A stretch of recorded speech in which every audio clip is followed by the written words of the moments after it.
Ini Bu Tuti teriak-teriak. Bu Tuti ini ngamuk di situ. Aku nggak suka acara ini. Aku nggak suka acara ini. Bu Tuti tiba-tiba ngamuk. Ini seolah-olah Bu Tuti ini kayak kerasukan. Pada saat itu, ini daun bawang tiba-tiba ada beberapa helai rambut. Ih, apa ini? Kok di dalam daun bawang ini ada rambut?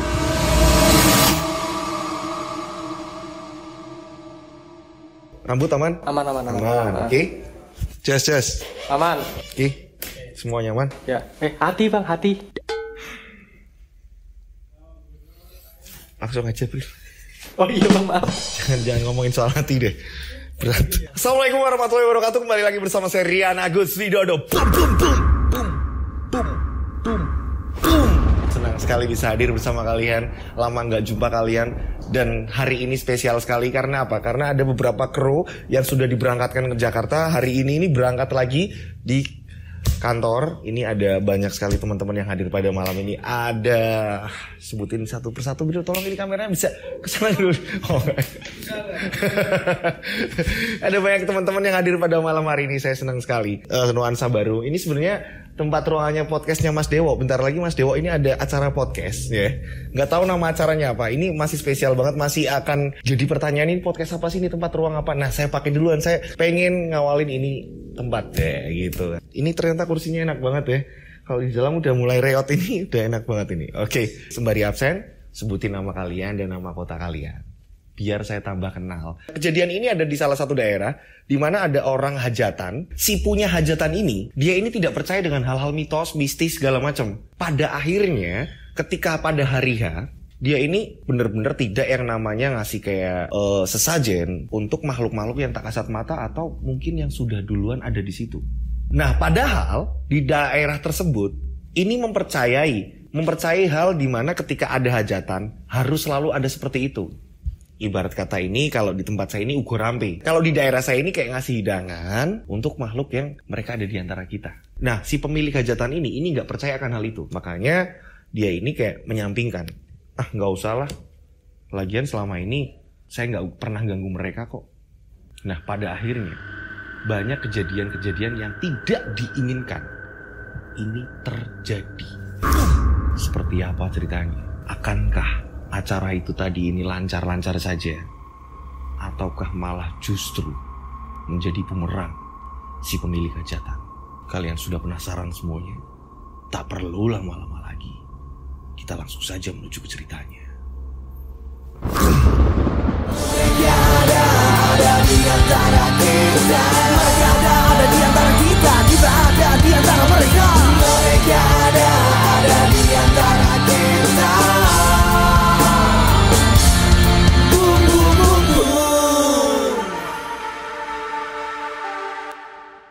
Nah, kalau seperti biasanya ini saya menyamarkan, kali ini dari pengirim cerita ini kayak ya udah terserah Mas Dodo mau dibawanya gimana. Kisah ini terjadi di daerah Citayam, Bogor. Ini perbatasan antara Depok atau Bogor ya. Kalau setahu saya ini Citayam ini ikutnya Depok kalau nggak salah ini perbatasan ke Bogor. Nah, di sini kita sebut saja tokohnya namanya Bu Tuti. Nah, kalau orangnya ini disamarkan, tapi kalau tempatnya enggak. Bu Tuti sendiri ini usianya kisaran 50 tahunan. Bu Tuti ini sering dipercaya ketika ada tetangga hajatan, ini Bu Tuti ini disuruh masak atau apa. Karena Bu Tuti memang masakannya ini benar-benar terkenal enak.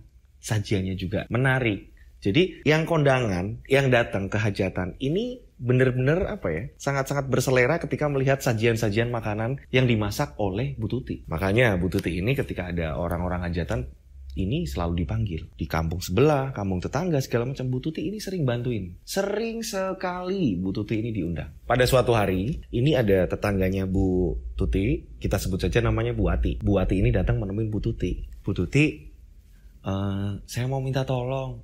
Oh ya, ada apa ya Bu? Saya ini mau ada hajatan. Anak saya ini mau nikah. Nah, kebetulan minggu depan ini acara anak saya nih. Nah, saya pengen semua dari mulai masak, dari sajian apapun itu, saya pengen Bu Tuti ini yang masak, kata Bu Ati. Bu Tuti ini mengiyakan tawaran dari Bu Ati. Oh ya Bu, kalau gitu nanti saya datang ke sana Bu. Untuk harinya kapan toh Bu? Minggu depan Bu. Nah, pada akhirnya hari H pun tiba. Bu Tuti pun berangkat ke tempatnya Bu Ati. Pada saat itu, semua warga selain Bu Tuti, ini ada ibu-ibu yang ngebantuin di situ juga. Pada di dapur semua, mulailah memasak di situ. Mulai dari bahan-bahan mentah lagi diolah segala macam. Kebetulan nih, Bu Tuti ini karena Bu Tuti ini yang paling dipercaya di situ sama Bu Ati, Bu Tuti ini menjadi seorang leader di situ. Leader dari ibu-ibu yang ngebantuin masak. Semua ini bahan-bahan mentah ini lagi diolah. Ini semua arahan dari Bu Tuti. Nanti dibikin seperti ini ya, nanti dibikin seperti ini ya, nanti dibikin seperti ini. Nah pada saat itu, Bu Tuti ini ada kejanggalan, mengalami kejanggalan. Baru sampai di situ terus ini nyuruh sama teman-temannya, kayak ngasih komando gitu kan ya. Kasih nanti dibikin gini ya, dibikin gini ya.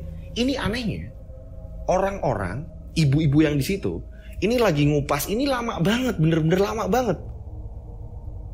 Dari bahan-bahan mentah yang dikupas terus apa gitu, ini Bu Tuti ini kayak ngeliatinnya kok tumben ya lama ya.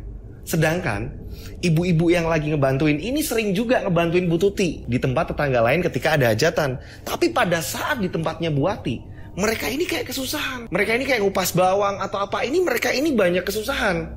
Sampai Bu Tuti ngomong, ibu-ibu kok belum ini ya, belum pada siap atau gimana ini kok. Ini saya lagi nungguin hasil kalian ini mau saya olah. Ini Bu Tuti ini sampai menyerukan seperti itu ke ibu-ibu yang lain. Ibu-ibu yang lain pun menjawab, nggih Bu, ngapunten Ibu. Kok lama ya Bu kita ya Bu, biasanya cepet. Biasanya itu cepet. Tapi Bu Tuti ini nungguin mereka ini. Loh, ini saya mau ngolah adonan, mau mengolah makanan gitu kan ya. Ini jadi lama nih nungguin mereka. Nah pada akhirnya setelah ibu-ibu tadi udah mempersiapkan apa yang dibutuhkan oleh Bu Tuti, ngupas banyak makanan-makanan mentah ya kan, yang akan dimasak gitu kan. Ini anehnya, Bu Tuti ini kebingungan dengan apa? Dengan kompor. Pada saat itu semuanya ini udah mulailah dimasak oleh Bu Tuti, ya kan?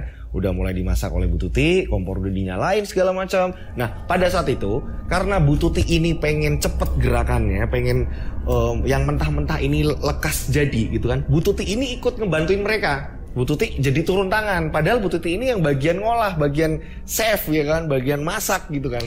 Tapi karena mereka ini kok kayaknya butuh bantuan aku nih, ya kan, butuh bantuan saya ini. Bu Tuti ini akhirnya turun tangan. Sambil menunggu masakan matang, Bu Tuti ini turun tangan bantuin yang lain karena dia ini ngerasain kok lama ya. Nah akhirnya oke lah, sambil nunggu masakan matang ini aku ikut ngebantuin mereka juga nih gitu. Ada beberapa yang belum selesai juga kan soalnya. Di sela-sela waktu ini Bu Tuti ini sembari ngebantuin mereka, ngebantuin ibu-ibu yang sedang ngupas-ngupas segala macam. Bu Tuti ini bolak-balik ngecek masakan yang sedang dimasak nih di atas kompor nih. Nah saat keberapa kalinya Bu Tuti ini ngecek ya kan, Bu Tuti kaget. Bu Tuti kagetnya apa? Di sini kompornya mati. Pada saat itu karena kompornya mati, Bu Tuti ini langsung ngecek gas. Tapi anehnya gas LPG ini kan kayak ada regulator gitu kan ya. Ini antara gas habis dan enggak kan kelihatan. Belum habis, masih di tengah-tengah. Gasnya masih di tengah kok, ini di regulator masih di tengah kok. Kenapa kompor mati? Bu Tuti langsung kembali nyalain lagi nih. Cetek. Dan berapa kali cetekan, ya kan, berapa kali mencoba untuk menyalakan kompor, ini kompor kembali nyala. Oh macet mungkin. Bu Tuti tidak kepikiran yang aneh-aneh. Setelah itu Bu Tuti kembali ngebantuin ibu-ibu yang lain. Berapa menit kemudian Bu Tuti kembali lagi ke kompor. Ngecek kompor nih, aman gak? Masakan aman gak ini gitu kan. Soalnya lagi direbus, lagi dimasak nih. Nah pada saat Bu Tuti balik lagi, Bu Tuti kaget, kompor mati lagi. Kok mati lagi nih kompor? Kan aneh. Pada saat itu Bu Tuti kembali ngecek gas. Gasnya ini gak habis, belum habis ini gas. Ini kenapa ya kompornya? Kembalilah dinyalakan sama Bu Tuti. Cetek. Tapi tidak ada hasil. Kompor mati. Duh, ini kompor mati. Gimana ya? Akhirnya Bu Tuti ini ngomong sama Bu Ati, pemilik rumah. Bu, kompor mati Bu. Gimana ya Bu? Oh ya udah, ibu-ibu yang lain saya pinjem kompornya ya, boleh nggak? Oh boleh Bu. Ada salah satu ibu-ibu ini minjemin kompor. Nah pada saat itu, ini gas yang tadi belum diganti, tabung gasnya ini masih utuh. Dicolokinlah regulator, ini langsung masuk ke kompor yang baru nih, pinjeman dari ibu-ibu. Dari ibu-ibu sekitar nih. Jadi kan berarti ini bukan kompornya Bu Ati nih, pakainya kompor tetangga nih. Tapi nyala di situ. Bu Tuti mikir, oh ini berarti kompornya Bu Ati rusak. Karena memang butuh kompor untuk masak, nggak hanya satu kompor ya kan, kurang kan. Kalau kita punya hajatan kan nggak mungkin satu kompor untuk masak. Nah pada saat itu suaminya Bu Ati, Pak Kirno ya kan, Pak Kirno ini ke belakang ke dapur nih. Bu Ati ini mungkin udah ngomong sama Pak Kirno. Pak Kirno ini tiba-tiba datang dan ngomong sama Bu Tuti. Bu Tuti, tadi kompornya saya yang rusak mana? Ini Pak, kompornya nggak nyala Pak. Oh ya udah, saya bawa ke tukang servis. Soalnya kan acara ini udah mau mulai. Akhirnya Pak Kirno ini ngambil kompornya sendiri nih, dibawalah ke tukang servis. Dan pada saat itu Pak Kirno kembali, kompor itu ditinggal di tempat tukang servis ini ditinggal. Kita sebut saja tukang servisnya ini namanya Mas Andi. Gak lama kemudian, gak ada 1 jam, Mas Andi, tukang servis tadi, ini kembali datang lagi ke tempatnya Bu Ati yang sedang ada hajatan, ya kan? Datang ke situ ngomong sama Pak Kirno, Pak, ini kompornya baik-baik saja kok Pak, gak ada masalah. Disinilah Pak Kirno ngomong, oh ya udah Mas Andi, coba dibawa ke belakang ke dapur, saya lagi nemuin tamu Mas, tolong dipasangkan ya Mas, coba, siapa tahu nanti ada kerusakan lagi mumpung masih ada Mas Andi. Akhirnya Andi ini membawa kompor tersebut ke belakang ke dapur, di mana ada ibu-ibu di situ juga semuanya, termasuk Bu Tuti. Mas Andi ini langsung masang regulator segala macam, ditata lagi segala macam ya kan, dengan gas yang baru. Kebetulan ini ada tabung gas lagi yang masih utuh ya kan di situ. Akhirnya dicolokin ke tabung gas yang baru. Tapi boom, kompor gas kembali mati. Mas Andi sampai bingung. Ada setengah jam Mas Andi ini betulin kompor, tapi kompor tak kunjung nyala. Ini ada apa? Mas Andi sampai putus asa, padahal Mas Andi ini udah biasa yang namanya nyervis kompor ini, mau dari kompor rusaknya kayak apa ini Mas Andi ini jago banget. Tapi ngatasin kompornya Bu Ati kok tumben-tumbennya, kok susah. Yang biasanya ini gampang. Pada akhirnya ada beberapa ibu-ibu yang ngomong, ya udahlah komporku aja dipakai nggak apa-apa. Akhirnya ada ibu-ibu lagi yang pulang ke rumah, ini ngambil kompornya pribadi nih, dibawalah ke situ. Jadi ada 2 kompor milik tetangga, bukan miliknya Bu Ati ini. Miliknya Bu Ati dibawa lagi sama Mas Andi. Ya udah tak bawa aja, daripada di sini nggak nyala. Akhirnya semuanya ini masak dengan menggunakan kompor-kompor tetangga. Kompor yang dari tetangga ini nyala, alhamdulillah. Nyala kan, nyala. Dan akhirnya masak pun lancar. Bu Tuti ini mengolah masakan segala macam, memasak ini lancar akhirnya. Nggak ada hambatan. Berhubung tamunya ini banyak, ini masak ini bisa sampai malam. Tahu sendiri kan kalau ada hajatan di bagian dapur ini bisa sampai malam masak ya kan. Nah, ada salah satu warga, kita sebut saja namanya Bu Ase. Bu Ase ini lagi ngerajang, lagi motong-motong daun bawang. Pada saat itu, ini daun bawang tiba-tiba ada beberapa helai rambut. Ih, apa ini? Kok di dalam daun bawang ini ada rambut? Bu Ase yang tadinya motong-motong ini sampai berhenti. Diambillah beberapa helai rambut tadi. Bu Ase ini langsung ngomong sama ibu-ibu yang lain. Bu, masa Bu ini di dalam daun bawang kok ada rambutnya? Nah pada saat itu Bu Tuti ini dengar, ada rambut, masa di dalam daun bawang ada rambut? Bu Tuti langsung bergegas. Mana Bu Ase, coba saya lihat. Pada saat itu ternyata benar, ada beberapa helai rambut ya kan, mungkin ada 3-4 rambut. Ini ada di dalam daun bawang. Kok mosok ada rambut di dalam daun bawang?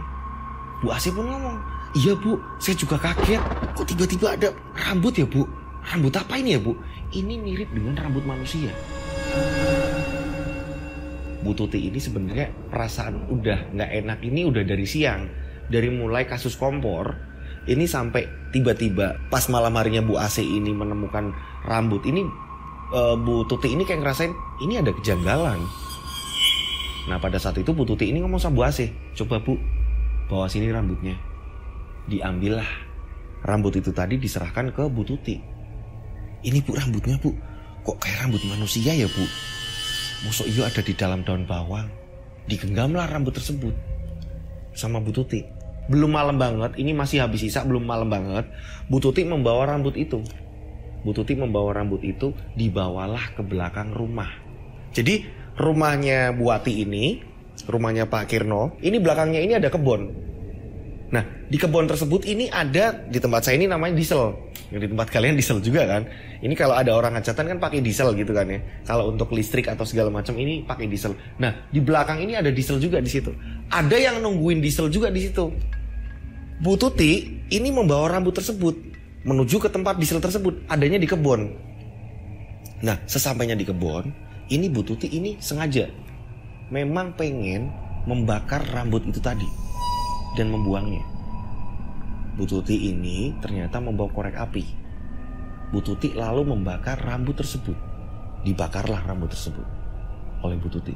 Rambut dibakar, setelah dibakar habis ya kan. Ini kan rambut kalau dibakar ini kan baunya ini bener-bener nyengat banget kan. Ini dibakar sampai habis. Rambut itu dibakar di kebun sampai bener-bener habis. Setelah rambut terbakar habis, ini Bu Tuti ini mau masuk lagi nih, mau masuk ke rumah ngebantuin masak lagi nih. Nah beberapa langkah dari tempat Bu Tuti bakar rambut tadi, ya kan, baru berapa langkah, mungkin 3 langkah Bu Tuti ini melangkah. Tiba-tiba, boom, ini Bu Tuti teriak-teriak. Bu Tuti ini ngamuk di situ. Aku nggak suka acara ini, aku nggak suka acara ini. Bu Tuti tiba-tiba ngamuk. Ini seolah-olah Bu Tuti ini kayak kerasukan. Nah, pada saat itu juga saya bilang tadi nih, ada tukang diesel yang dimana dia jaga diesel di situ untuk pengaliran listrik gitu kan ya. Dia ini lihat, hah, Bu Tuti kenapa? Bu Tuti kenapa? Tukang diesel tadi mendekat. Aku nggak suka acara ini. Aku nggak suka acara ini. Aku tidak suka dengan acara ini. Acara apa ini? Ini menggangguku. Bu Tuti ini kesurupan. Bu Tuti bener-bener kayak orang kesetanan. Nah, pada saat itu tukang diesel tadi ini teriak-teriak. Teriak-teriak, akhirnya beberapa orang ini datang ke belakang dan ngelihat Bu Tuti ini benar-benar sedang kesurupan. Nah, Bu Tuti ini posisinya ini lagi terduduk pohon-pohon kecil yang di situ, ya kan? Ini semua diacak-acak oleh Bu Tuti. Aku nggak suka acara ini, aku nggak suka acara ini. Acara macam apa ini? Pada saat Bu Tuti ini teriak-teriak, ya kan? Akhirnya Bu Tuti ini dibawa ke dalam rumah nih. Ke dalam rumah Pak Firman, ke dalam rumah Bu Ati. Pada saat itu, ini tamu sedang banyak-banyaknya tamu. Ini akhirnya semua tertuju ngeliatin Bu Tuti sedang kesurupan. Ditanganin banyak orang. Nah, pada saat itu setelah Bu Tuti ini dibawa ke ruang tengah ya kan, di dalam rumah ini udah dibawa ke dalam rumah, Bu Tuti ini terus berontak. Aku tidak suka acara ini. Aku tidak suka dengan acara ini. Kalian tidak permisi dengan adanya aku. Tiba-tiba ngomong seperti itu. Bu Tuti terus-menerus ngomong seperti itu. Tapi anehnya, ini bukan suaranya Bu Tuti. Bukan. Ini suaranya justru malah seorang laki-laki. Laki-laki tua. Mungkin suara kakek-kakek. Gak lama setelah itu, ini hujan turun. Hujan ini turun. Ada warga yang ngebantuin di situ. Ada mas-mas, kita sebut saja Mas Anton. Mas Anton ini ngebantuin acara tersebut. Jadi kayak rewang di situ kan ya. Nah, Mas Anton ini bilang, ini Bu Tuti harus dipanggilin Pak Kiai ini. Kayaknya Bu Tuti kesurupan ini. Pak Kirno sendiri ini nggak percaya dengan hal-hal seperti itu. Hal-hal mistis, kesurupan segala macam. Pak Kirno ini malah ngomong, ini Bu Tuti kecapean, butuh istirahat aja. Mas Anton di sini langsung buru-buru manggil Pak Kiai. Hujan turun lebat sekali. Hujan turun lebat sekali. Nah, dalam keadaan hujan lebat, Anton ini mendatangi Pak Kiai. Dan gak lama kemudian, pada saat itu Pak Kiai pun segera datang. Saat Pak Kiai ini datang, ini melihat kondisi Bu Tuti ini masih yang namanya kesurupan, masih teriak-teriak. Aku ora trimo. Aku gak senang. Adanya acara ini aku gak senang. Kalian tidak hormat dengan saya. Kalian tidak hormat dengan keberadaan saya. Pada saat itu Pak Yai ini mengatakan, tolong ambilkan air, tolong ambilkan air. Setelah diambilkan air, jadi semua orang-orang yang kondangan pada ke situ, padahal ini belum begitu malam ya, belum begitu malam. Belum jam 10 malam, belum.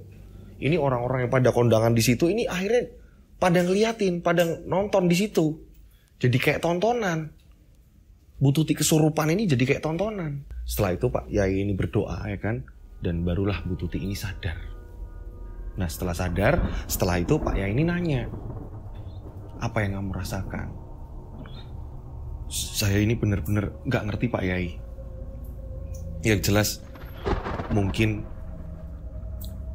penghuni tempat sini, penghuni daerah sini tidak senang dengan keberadaan acara ini. Maaf ya Bu Ati, maaf ya Pak. Nah pada saat itu Pak Yai ini terus-menerus nih mempertanyakan, Bu Tuti ngapain saja tadi?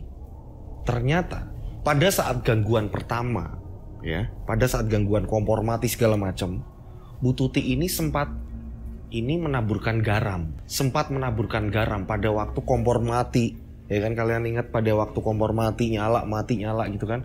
Bu Tuti ini sempat menaburkan garam ke daerah-daerah tersebut. Berdoa dengan caranya Bu Tuti sendiri. Penghuni tersebut ini kayak ngerasa bener-bener kayak terusik. Karena nggak ada sesajen tapi malah ibarat kata ini kok langsung dipagerin. Gitu. Padahal Bu Tuti ini niatnya baik. Bu Tuti ini pengen magerin biar nggak terganggu ada apa-apa. Tapi justru malah penghuni di sekitar. Ya kan? Ini nggak terima. Kok tiba-tiba langsung dipagarin tanpa ngasih sesajen apapun. Adat kebudayaan di daerah tersebut ini memang di daerah saya pun seperti itu. Ada di daerah tersebut ini memang percaya dengan hitungan-hitungan hari di mana pas acaranya ini hari apa, dan kalau ada acara hajatan segala macam ini harus ada sesajen, yaitu karena mereka ada di antara kita. Nah, Pak Yai sendiri ini merasakan ada energi negatif pada saat itu.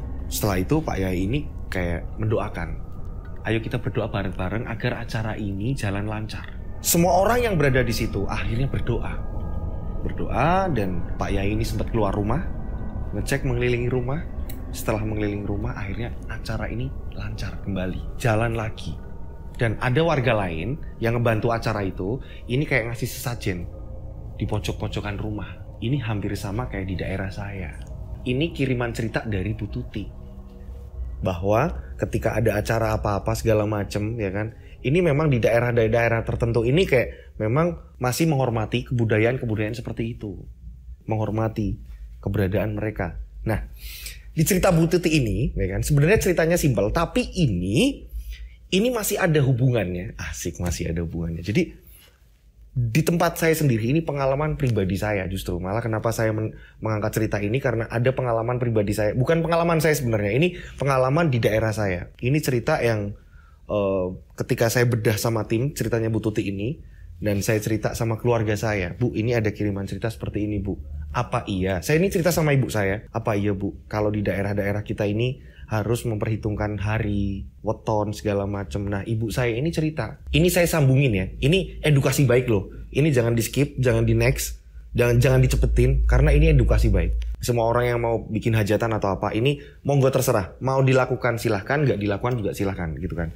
Nah, dulu ini ada cerita. Waktu saya kecil, di daerah saya, ini saya dapat cerita dari ibu saya. Jadi, di daerah saya ini, mungkin saya samarkan namanya ya, untuk keamanan bersama, tapi saya udah izin loh. Tapi saya ini udah izin. Saya mau berangkat ke podcast hari ini, malam ini saya udah izin sama keluarga yang bersangkutan. Jadi, ada satu keluarga, ini perantauan. Sama-sama dari daerah Jawa, mereka ini merantau ke tempat saya, berpindah ke tempat saya. Pada saat itu, mereka ini ada sepasang suami istri. Ini kita sebut saja namanya, laki-laki ini namanya Pak Nawir, sebagai kepala rumah tangga, dan istrinya namanya Bu Iis. Pak Nawir ini mau menikahkan anaknya.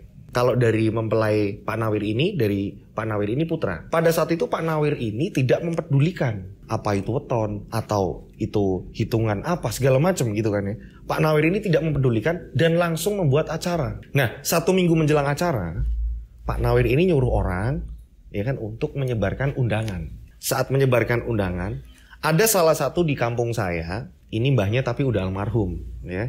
Ada namanya Mbah Minto. Mbah Minto ini seorang laki-laki, ya kan? Kakek-kakek usianya Mbah Minto ini 103-an. Ini udah tua banget. Ibu saya bilang, Mbah Minto ini udah 100 tahun lebih. Tapi masih masih seger pada saat itu. Tapi udah almarhum. Kalau sekarang ini udah almarhum. Pada saat itu Mbah Minto ketika mendapatkan undangan, karena memang jaraknya ini nggak jauh dari tempatnya Pak Nawir, akhirnya Mbah Minto ini dapat undangan. Nah, pada saat itu, bapak saya ini lagi main ke tempat Mbah Minto. Lagi duduk-duduk bareng di tempatnya Mbah Minto. Nah, yang nganterin undangan, ini ngasih undangan ke Mbah Minto. Nah, kebetulan ada bapak saya. Oh, ini Pak, saya nitip buat bapak juga. Bapak saya pun mengiyakan. Oh iya, terima kasih. Acaranya kapan? Minggu depan, Pak. Nah, pada saat itu, Mbah Minto ketika melihat tanggalnya, ini tanya sama bapak saya. Coba dicek itu tanggal piro? Ini tanggal 14, Mbah. Minggu ngarep iki, minggu depan. Kata bapak saya. Yang diucap bapak saya ini tanggal nasionalnya tanggal 14. Nah, Mbah Minto ini tiba-tiba ngomong sama bapak saya. Aduh ciloko ini. Aduh celaka ini. Yang mau punya hajat celaka ini. Tiba-tiba Mbah Minto ngomong seperti itu. Bapak saya ini nanya. Celaka nih ngopo toh Mbah? Iki hitungan ora pas. Kok wani-wani nih? Kok berani-beraninya? Nawir mau hajatan hanya minggu depan. Itu hitungan pati. Hitungan pati, kalau di daerah saya ini hitungan mati. Bapak saya nanya sama Mbah Minto, "Loh Mbah, beneran toh Mbah? Hitungan mati?" "Iya, iki hitungan celoko iki." Mbah Minto itu ngomong seperti itu. Jadi orang-orang dahulu kala ya kan, kalau di daerah saya ini memang pada ngerti cara hitungan-hitungan seperti itu, hitungan Jawa-Jawa kuno. Mbah Minto ini, maaf ya, ketika beliau ini kalau ngitung hari, ngitung apa segala macam gitu. Ini anehnya nih ya. Saya juga sampai sekarang juga tanya terus sama ibu, kok bisa ya bu kayak gitu? Mbah Minto ini kalau ngitung hari, kalau ada orang hajatan, beliau ini harus dengan minum, maaf ya, kayak minum-minuman. Kalau di tempat saya ini minuman jamu yang beralkohol. Beliau ketika minum jamu yang beralkohol, ya kan ada kadar alkoholnya. Jamu orang tua namanya kalau saya. Nah ini botolnya seperti ini nih. Nah ini ya. Beliau ini memang bisa apa ya? Bisa dikatakan kayak cerdas gitu. Jadi kayak bisa ngobrol gitu, bisa ngobrol terus lebih luas gitu. Nah Mbah Minto ini harus minum dulu baru ngerti caranya ngitung. Nah pada saat itu Mbah Minto ini memastikan, karena dia ini biar nggak salah mungkin ya, Mbah Minto ini masuk ke kamar, dia ini kayak nyetok, dia minum 1 sloki, bukan untuk memabukkan diri, enggak. Mbah Minto ini minum 1 sloki, terus habis itu dia ini kayak buka buku, catatan-catatan mungkin hitungan-hitungan hari. Pada saat itu ternyata emang bener, hitungan yang jatuh pada tanggal tersebut ini akan mengakibatkan celaka. Orang yang nganterin undangan ini dibilangin sama Mbah Minto, tolong sampai sama Nawir, tolong sampaikan kepada Nawir, walaupun undangan udah disebar, kalau bisa acara akad nikahnya jangan jatuh pada hari itu, tolong sampaikan. Mbah Minto itu ngomong seperti itu. Nah karena berhubung yang ngasih undangan ini ibarat kata apa ya, pesuruh ya, disuruh gitu kan ya, dan dia masih muda juga, mau ngingetin sama yang punya hajat kan gak enak juga.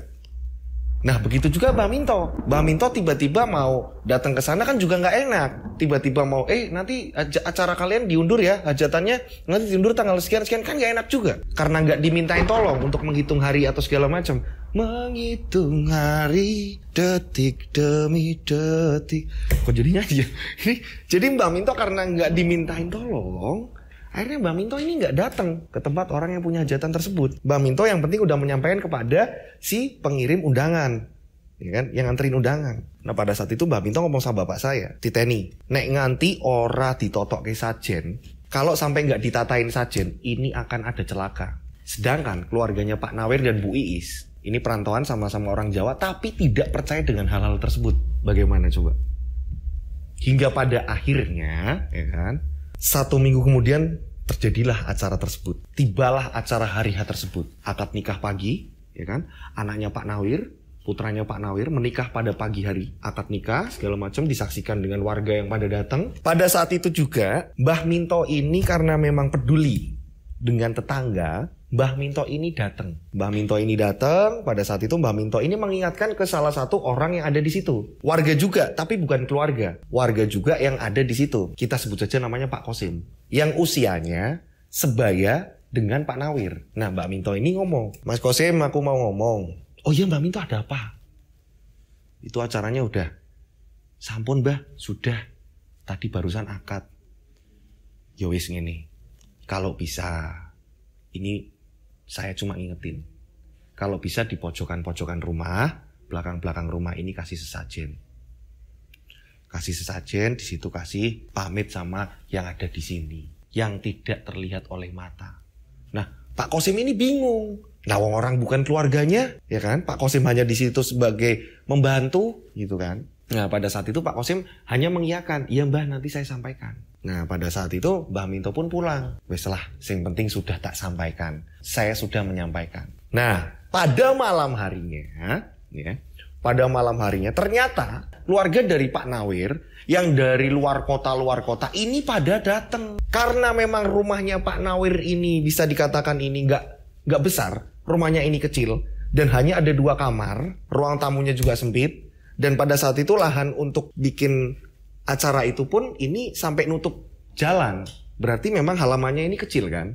Pada saat itu karena memang keluarga ini banyak yang datang dan Pak Nawir ini kebingungan, Pak Nawir ini mencari penginapan untuk istirahat keluarga-keluarganya yang dari saudara-saudaranya yang dari luar kota. Pak Nawir ini mengajak istrinya nih, "Bu, ayo Bu, mumpung tamunya belum banyak banget. Nanti kalau udah semakin banyak kita kewalahan Bu." Ini posisinya ini habis isya.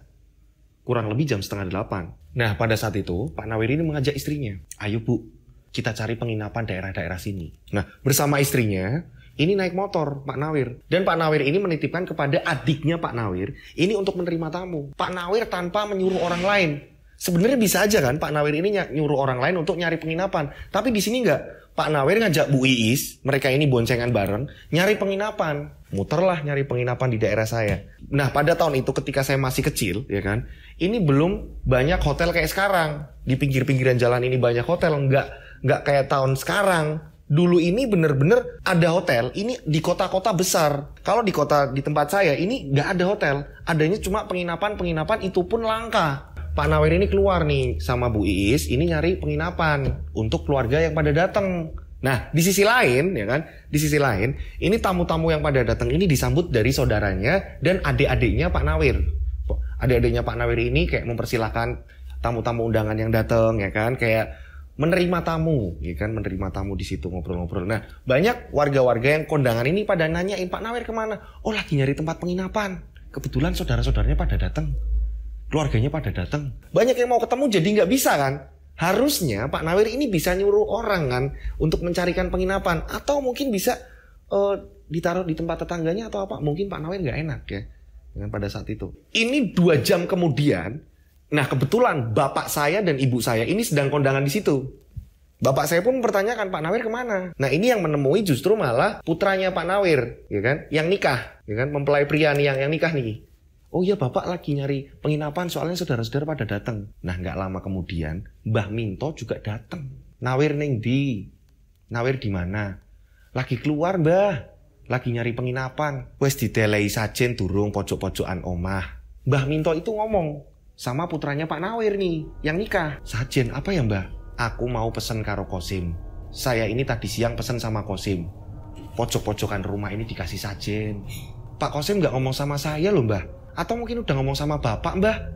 Oh ya orang ngerti. Mudah-mudahan ya udah dikasih sesajen pojok-pojokmu omah. Nggih Mbah. Si pengantinnya itu mengiyakan. Nggih Mbah.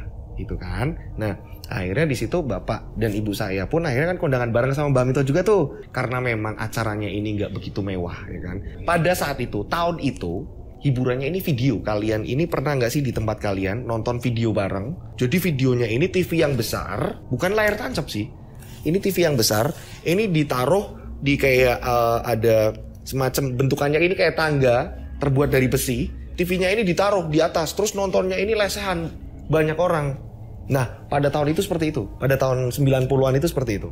Nah, orang-orang banyak nonton nih, hiburannya itu. Nah, video ini udah mulai segala macam, banyak warga-warga, anak-anak kecil pada nonton segala macam di situ. Nah, gak lama kemudian, tiba-tiba ini ada petugas kepolisian datang. Ada petugas kepolisian datang, tiba-tiba semua ini terhenti tertuju kepada Pak Polisi yang datang. Yang pada kondangan ini bingung nih. Nah, pikirnya yang kondangan ini, oh Pak Polisi ini ngejagain acara ini. Tapi ternyata memang sebenarnya nggak usah dijagain, orang ini bukan acara yang begitu mewah, enggak, sederhana, ya kan? Tapi di sini kayak ngerasa ini ada yang janggal nih. Kenapa kok ada Pak Polisi datang? Pada saat itu petugas ini langsung nanyain, ini yang punya hajatan mana? Oh saya Pak, masnya ini ya putranya Pak Nawir. Iya Pak, saya putranya Pak Nawir. Kami datang ini mau ngasih tahu Mas. Nah, kebetulan pada saat itu Mbah Minto, bapak saya ini belum pulang, masih di situ. Jadi melihat kronologinya, dan petugas polisi ini ngomong, maaf saya mau ngasih tahu kalau Pak Nawir dan Bu Iis kecelakaan dan beliau meninggal dunia. Apa Pak? Bapak saya dan ibu saya meninggal? Iya, nah sekarang sedang ada di rumah sakit. Monggo silakan dari keluarga untuk melihat jenazahnya. Jadi posisinya ini Pak Nawir dan Bu Iis ketika nyari penginapan, beliau ini mengalami kecelakaan, tertabrak truk dan tergiles, terlindas oleh truk, dan dua-duanya meninggal dunia, meninggal di tempat. Motornya hancur. Ini makanya ada hubungannya dengan cerita kiriman dari tadi kita sebut saja namanya Bu Tuti yang ada di Citayam, itu mengirimkan cerita itu. Kok ini ada hubungannya? Makanya saya tanya sama ibu saya, Bu, dulu kejadian yang waktu ibu cerita ini aku pengen ngerti lagi. Dan akhirnya saya ini mendatangi keluarga, saya mendatangi putra Pak Nawir dan saya bertanya, gimana sih ceritanya? Dan saya gabungin juga, saya tanya sama bapak. Jadi saya tadi nyari informasi.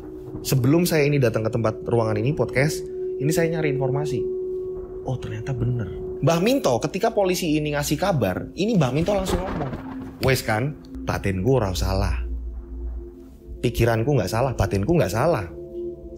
Aku wes mikir seperti itu, aku sudah memikirkan hal itu. Nah saat itu Mbah Minto ini berjalan ke belakang rumah, ngecek ke belakang rumah, ngecek pojok-pojok rumah.